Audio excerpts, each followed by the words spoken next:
Bonjour et bienvenue sur la chaîne Zone Bourse. Alors comme prévu, après cette première vidéo où je vous expliquais le rôle de l'hydrogène dans la transition énergétique, je vais vous parler aujourd'hui des différentes entreprises dans lesquelles vous pouvez investir pour jouer donc ce thème de l'hydrogène. Et vous allez le voir, la vidéo, ou plutôt les recherches que j'ai faites pour cette vidéo ne se sont pas du tout passées comme prévu. Alors, pour investir dans l'hydrogène, on pourrait vraiment très grossièrement classer toutes les entreprises qui touchent de près ou de loin à l'hydrogène dans trois catégories. La première catégorie, ça va être les acteurs classiques des gaz industriels, donc avec les trois vraiment gros joueurs qui vont être Air Products, Linde et puis Air Liquide, dont j'ai déjà parlé dans une précédente vidéo. Le deuxième type d'acteurs, ça va être ce que je pourrais appeler les pure players, vraiment les acteurs de niche sur l'hydrogène. Et puis les troisième acteurs, ça va être des acteurs qui viennent d'autres secteurs, mais qui ont décidé de développer des produits qui vont marcher à l'hydrogène. Donc vous avez typiquement des Airbus, Alstom, etc. Je ne vais pas parler de cette troisième catégorie d'acteurs pour deux raisons. La première, c'est qu'il y a souvent beaucoup de greenwashing, c'est-à-dire qu'ils vont prendre des petits projets verts, notamment au travers de l'hydrogène, et en faire beaucoup de publicité pour montrer à quel point ils vont vers une économie décarbonée, alors qu'en fait la grosse majorité de leur chiffre d'affaires va continuer d'être fait donc dans des secteurs carbonés. Et l'autre problème, c'est que même ceux qui vraiment vont être très actifs dans le monde de l'hydrogène, eux, ça va souvent être une toute petite partie de leur chiffre d'affaires. On peut typiquement citer Siemens. Et donc le but de cette vidéo, c'était vraiment de parler de ces pure players, et c'est là-dessus que j'ai fait la majeure partie de mes recherches. Et puis en fait, au fur et à mesure que je passais des heures et des heures à écouter des conférences, des interviews d'acteurs de l'hydrogène, à lire des rapports, etc., je me suis rendu compte qu'en fait, j'étais atteint de l'effet Dunning-Kruger. C'est-à-dire que, comme à chaque fois qu'on s'intéresse à un nouveau sujet, on a tendance au début à surestimer ses capacités. Moi, j'avais travaillé sur cette première vidéo, je pensais déjà savoir pas mal de choses sur l'hydrogène, avant finalement de réaliser qu'on a à peine effleuré la surface. Donc typiquement, moi qui voulais analyser les entreprises spécialistes de l'hydrogène, voir les mieux placées, voir exactement dans quelle partie du secteur elles étaient, etc., je me suis rendu compte que ça me prendrait un mois de travailler pour analyser la vingtaine d'entreprises du secteur. Alors j'ai commencé au début à lire les rapports sur le sujet, à commencer des analyses sur les entreprises, etc. Mais j'ai très vite senti que ça suffirait pas et que je ne serais toujours pas un expert dans le domaine et que finalement ça me ferait dire plus de bêtises qu'autre chose. Donc finalement j'ai fait ce que je sais faire, j'ai mis ma casquette d'investisseur et puis j'ai regardé les chiffres. Donc j'ai pris les entreprises cotées en bourse, donc vous n'allez pas retrouver certains acteurs dont on entend pourtant parler, comme Symbio par exemple, et j'ai mis tous les chiffres de ces entreprises en dollars et j'ai fait deux constats très rapides. Il y a très peu de gros acteurs, et ensuite elles perdent toutes de l'argent.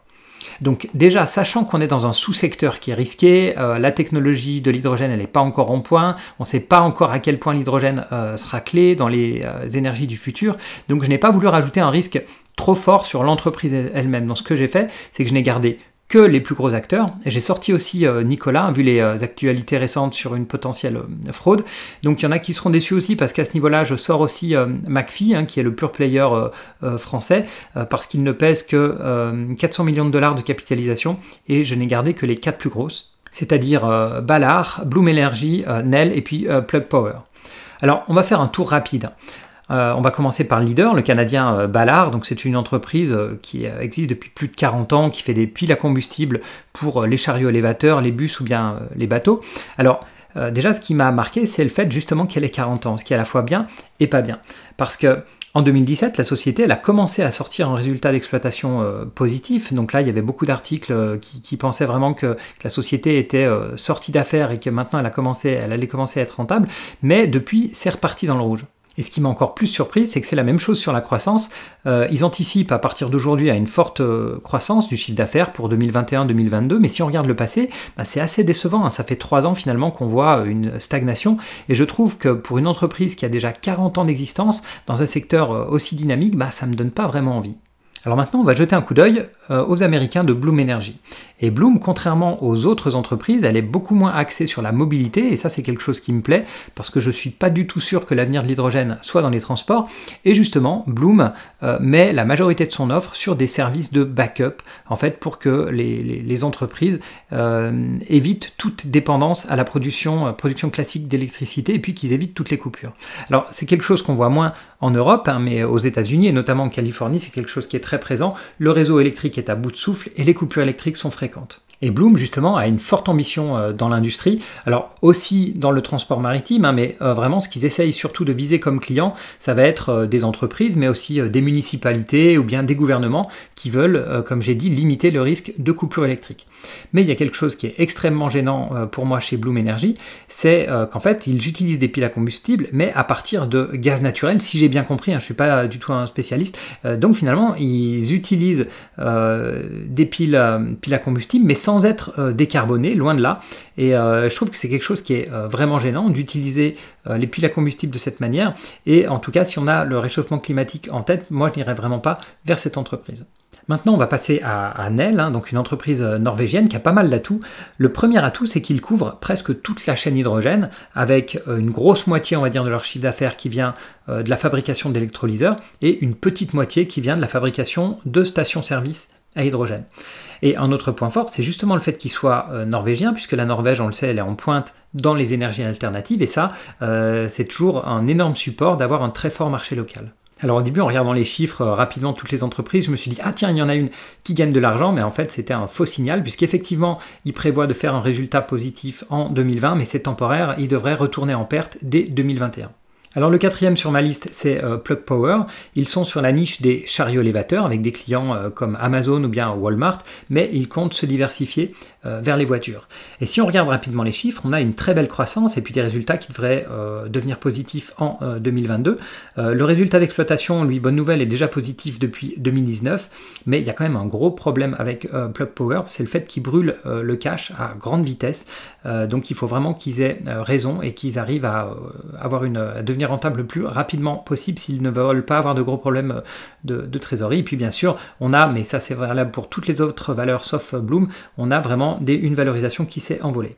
Alors vous voyez que j'ai fait une revue très rapide, c'est pas du tout une analyse, hein, c'est vraiment une revue rapide pour une raison simple, c'est qu'en fait, en regardant assez rapidement ces sociétés, je n'ai pas été convaincu par aucune d'entre elles, elles perdent toutes de l'argent, on voit bien que la technologie, elle est loin d'être au point. Pour vous donner un petit exemple, un bus à hydrogène, très récemment, ça valait encore 1 million d'euros. On essaye de tendre aujourd'hui vers 500 000 euros, 600 000 euros, et encore si vous les achetez par 100, mais on voit qu'on est encore sur des prix qui sont extrêmement élevés, et on essaye de tendre vers 350 000 euros en 2030. Donc on voit que c'est une technologie qui évolue très lentement, on voit que c'est une technologie qui est paraît comme être la technologie de l'avenir, mais c'était déjà une technologie de l'avenir il y a 20 ans. Ballard a déjà vu ça. On croyait que c'était une technologie de l'avenir. On dit aujourd'hui que c'est une technologie de l'avenir, mais j'ai peur que dans 20-30 ans, on dise toujours l'hydrogène, c'est une technologie énergétique de l'avenir. Et on ne sait même pas encore où elle sera exactement utilisée. Est-ce que ça va être pour de la mobilité, mais mobilité aérienne, terrestre, ou bien sur le transport maritime? Il y a énormément d'incertitudes. Alors si je devais vous donner des noms, parce que j'ai quand même fait cette vidéo pour vous donner des noms d'entreprises intéressantes dans l'hydrogène, j'aurais tendance à vous donner Nel en premier, ensuite Plug Power. Je ne regarderai pas Ballard parce que je trouve ça quand même surprenant qu'il n'arrive toujours pas à dégager une rentabilité après autant d'années dans le domaine. Pour Bloom, c'est l'aspect, vous l'avez compris, transition énergétique. Hein, ils essayent d'aller sur l'hydrogène vert, mais c'était pas du tout leur choix de départ. Mais je tiens à le dire, je n'ai pas été convaincu par tous ces acteurs. En plus de ça, en plus de perdre énormément d'argent, d'avoir une croissance qui est très hypothétique, il se trouve que, comme il y a eu un effet de mode, il y a une espèce de bulle sur l'hydrogène en ce moment. Donc vraiment, je dois dire que je n'ai pas été convaincu. Et finalement, en tant qu'investisseur, quitte à payer de la croissance très très chère, aujourd'hui j'aurais plutôt tendance à aller renforcer des positions en Alphabet ou bien en Amazon, plutôt que de jouer vraiment un espèce de gros pari sur l'hydrogène où la croissance est vraiment que potentielle pour le moment. Et à l'inverse, pour jouer l'hydrogène, c'était pas du tout ce que je pensais avoir comme conclusion de départ, mais finalement, je me tournerais probablement plus vers des acteurs comme Air Product, Linde ou bien Air Liquide. Mais le problème quand on fait ça, quand on a une conscience écologique et qu'on veut aider la transition énergétique, c'est qu'on va investir dans des acteurs qui produisent aujourd'hui de l'hydrogène gris, de l'hydrogène carboné.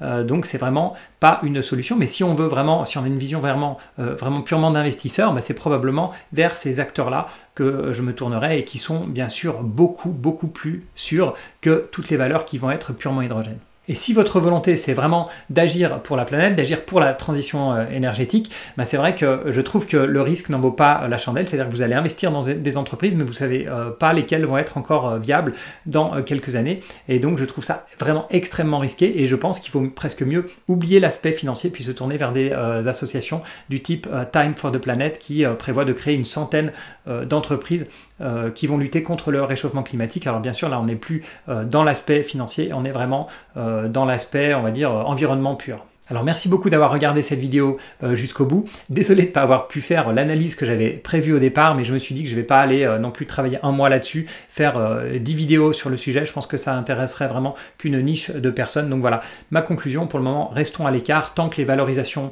restent aussi élevées et tant qu'on a autant d'incertitudes sur l'hydrogène. Bien sûr, les plans de 7 milliards du gouvernement français, 7 milliards du gouvernement allemand, ça peut faire bouger les choses, mais on va attendre quelques mois peut-être, enfin en tout cas je vais attendre quelques mois avant de revenir sur ce secteur. Voilà, merci beaucoup d'avoir regardé cette vidéo jusqu'au bout et à bientôt.